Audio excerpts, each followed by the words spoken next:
ಯಲಬುರ್ಗಾ ತಾಲೂಕು ಪಂಚಾಯಿತಿ ಕಲ್ಯಾಣ ಕರ್ನಾಟಕ ವಿಮೋಚನಾ ದಿನಾಚರಣೆ ಧ್ವಜಾರೋಹಣ ಮಾಡುವ ಮೂಲಕ ಕಲ್ಯಾಣ ಕರ್ನಾಟಕ ವಿಮೋಚನಾ ದಿನಾಚರಣೆ ಆಚರಿಸಿದರು. ನಂತರ ಮಾತನಾಡಿದ ಆರ್ಥಿಕ ಶೈಕ್ಷಣಿಕ ಪ್ರಗತಿ ಸಾಧಿಸಲು ಸರ್ಕಾರದ ಯೋಜನೆಗಳ ಸದುಪಯೋಗ ಪಡೆಯಿರಿ ಎಂದು ಸಂತೋಷ್ ಬಿರಾದರ್ ಪಾಟೀಲ್. ಕಲ್ಯಾಣ ಕರ್ನಾಟಕ ಭಾಗದಲ್ಲಿ ಜನಜೀವನ ಉತ್ತಮ ಸ್ಥಿತಿಗೆ ತರಲು ಕಲ್ಯಾಣ ಕರ್ನಾಟಕ ಅಭಿವೃದ್ಧಿ ಮಂಡಳಿಯಿಂದ ಸಾಕಷ್ಟು ಅಭಿವೃದ್ಧಿ ಕಾರ್ಯಗಳನ್ನು ಕೈಗೊಳ್ಳಲಾಗಿತ್ತು. ಆರ್ಥಿಕ ಶೈಕ್ಷಣಿಕವಾಗಿ ಅಭಿವೃದ್ಧಿಗೆ ಸಾಕಷ್ಟು ಪ್ರಯತ್ನ ಮಾಡಲಾಗುತ್ತಿದೆ. ಇದರ ಸದುಪಯೋಗವನ್ನು ಈ ಭಾಗದ ಜನರು ಪಡೆದುಕೊಳ್ಳಬೇಕು ಎಂದು ತಾಲೂಕು ಪಂಚಾಯಿತಿ ಕಾರ್ಯನಿರ್ವಾಹಕ ಅಧಿಕಾರಿಗಳಾದ ಸಂತೋಷ ಬಿರಾದರ ಪಾಟೀಲ್ ಹೇಳಿದರು. ಇಂದು ಯಲಬುರ್ಗಾ ತಾಲೂಕು ಪಂಚಾಯಿತಿ ಆವರಣದಲ್ಲಿ ಆಯೋಜಿಸಿದ್ದ ಧ್ವಜಾರೋಹಣ ಕಾರ್ಯಕ್ರಮದಲ್ಲಿ ಕಲ್ಯಾಣ ಕರ್ನಾಟಕ ವಿಮೋಚನಾ ದಿನಾಚರಣೆಯ ಧ್ವಜಾರೋಹಣ ನೆರವೇರಿಸಿ ಅವರು ಮಾತನಾಡಿದರು. ಕಲ್ಯಾಣ ಕರ್ನಾಟಕದಲ್ಲಿರುವ ಜಿಲ್ಲೆಗಳೆಂದರೆ ಬೀದರ್, ಕಲಬುರಗಿ, ಯಾದಗಿರಿ, ರಾಯಚೂರು, ಕೊಪ್ಪಳ, ಬಳ್ಳಾರಿ, ವಿಜಯನಗರ ಜಿಲ್ಲೆಗಳ ಅಭಿವೃದ್ಧಿ ಮಾಡುವ ಸಲುವಾಗಿ ವಿಶೇಷ ಮಂಡಳಿ ನಿರ್ಮಿಸಿದ್ದು ಪ್ರತಿ ವರ್ಷ ಸಾವಿರಾರು ಕೋಟಿ ವೆಚ್ಚದಲ್ಲಿ ಅಭಿವೃದ್ಧಿ ಕಾರ್ಯಗಳನ್ನು ಕೈಗೊಳ್ಳಲಾಗುತ್ತಿದೆ ಎಂದರು.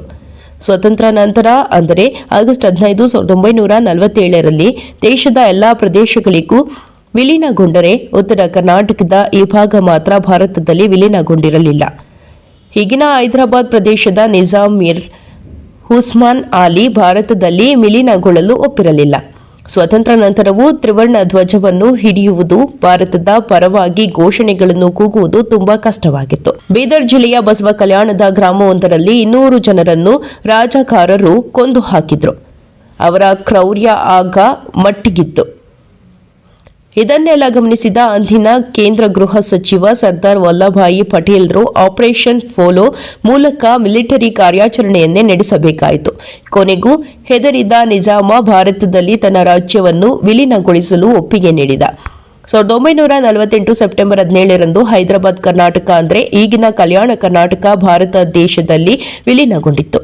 ಈ ಕಾರಣಕ್ಕಾಗಿಯೇ ಪ್ರತಿ ವರ್ಷ ಸೆಪ್ಟೆಂಬರ್ 17ರಂದು ಹೈದರಾಬಾದ್ ಕರ್ನಾಟಕ ವಿಮೋಚನಾ ದಿನಾಚರಣೆಯನ್ನು ಆಚರಿಸಬೇಕೆಂದು 2002ರಲ್ಲಿ ರಾಜ್ಯ ಸರ್ಕಾರ ನಿರ್ಧರಿಸಿತ್ತು.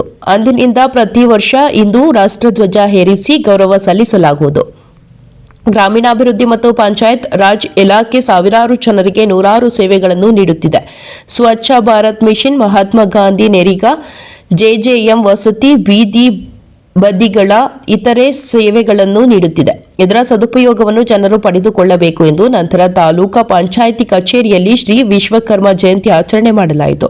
ಈ ಸಂದರ್ಭದಲ್ಲಿ ತಾಲೂಕು ಪಂಚಾಯಿತಿ ಸಹಾಯಕ ನಿರ್ದೇಶಕರಾದ ಹನುಮಂತಗೌಡ ಪೊಲೀಸ್ ಪಾಟೀಲ್, ಅಕ್ಷರ ದಾಸೋಹದ ಸಹಾಯಕ ನಿರ್ದೇಶಕರಾದ ಟಿಜೆ ಧಾನಿ, ತಾಲೂಕು ಕೆಡಿಪಿ ನಾಮನಿರ್ದೇಶಿತ ಸದಸ್ಯರು, ತಾಲೂಕು ಗ್ಯಾರಂಟಿ ಸಮಿತಿ ಸದಸ್ಯರು, ತಾಲೂಕು ಪಂಚಾಯಿತಿ ಅಧಿಕಾರಿಗಳು, ಸಿಬ್ಬಂದಿಗಳು ಮತ್ತು ಐಇಸಿ ಸಂಯೋಜಕರಾದ ಶರಣಪ್ಪ ಹಾಲಕೇರಿ ಹಾಜರಿದ್ದರು. ವರದಿ ಸಿಎ ಆದಿ, ಪ್ರಜಾಪವರ್ ನ್ಯೂಸ್, ಯಲಬುರ್ಗಾ.